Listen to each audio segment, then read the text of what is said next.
নবীজি সাল্লাল্লাহু আলাইহি ওয়াসাল্লাম সাহাবায়ে কেরামদেরকে ডাক দিলেন। ডাক দেওয়ার পরে বললেন, ও সাহাবায়ে কেরাম শোনো, তোমাদের ভিতরে এমন কেউ কি নাই, সবাই কি অক্ষম, কেউ কি পারবে না দৈনিক রাতে কোরআনের 3 অংশের 1 অংশ তেলাওয়াত করে ঘুমাইবে, অর্থাৎ 1/3 অংশ পাঠ করবে? সাহাবায়ে কেরাম বললেন, পয়গম্বর 30 পারা কোরআন 1 অংশ তেলাওয়াত করে ঘুমানো, এটা তো অনেক সময়ের ব্যাপার।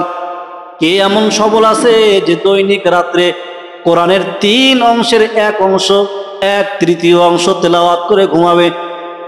নবী আমার বলেন, ও সাহাবায়ে কেরাম শোনো, সূরা ইখলাস যেই ব্যক্তি রাতে একবার পাঠ করবে, এর বিনিময়ে আল্লাহ তাআলা তার আমলনামায় কোরআন, পুরা কোরআনের 3-এর 1 অংশ তিলাওয়াত করার, অর্থাৎ 10 পারা তিলাওয়াত করার সমপরিমাণ সওয়াব দান করবে।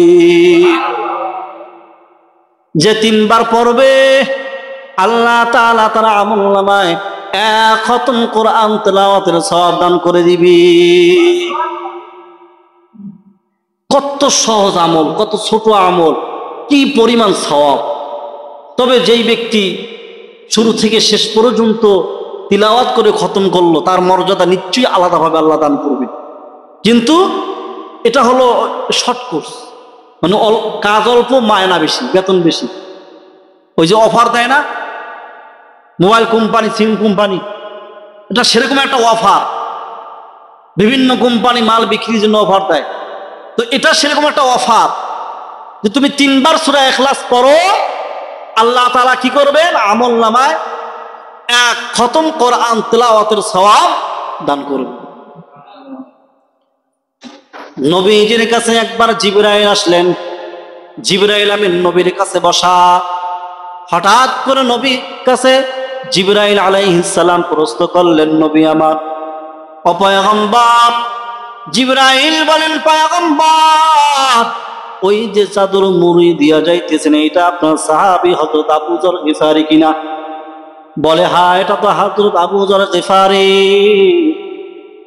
নবী আমার প্রশ্ন করলেন, ও ভাই জিবরাইল, বলো, আবু যর গিফারিকে তুমি কেমনে চিনলা?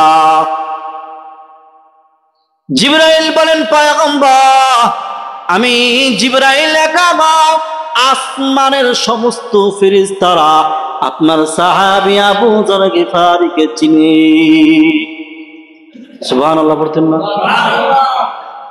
নবী আমার প্রশ্ন করলেন, ভাই জিবরাইল, বলো, আবু যর কি এমন কাজ করেছে যার কারণে আসমানের সব ফেরেশতারা তার চিনে? বলে, ও পয়গম্বর, আবু যরের বিশেষ 2টা গুণ আছে, বিশেষ 2টা আমল আছে। কি আমল? 1 নম্বরে আবু যর সবসময় নিজেকে ছোট মনে করে।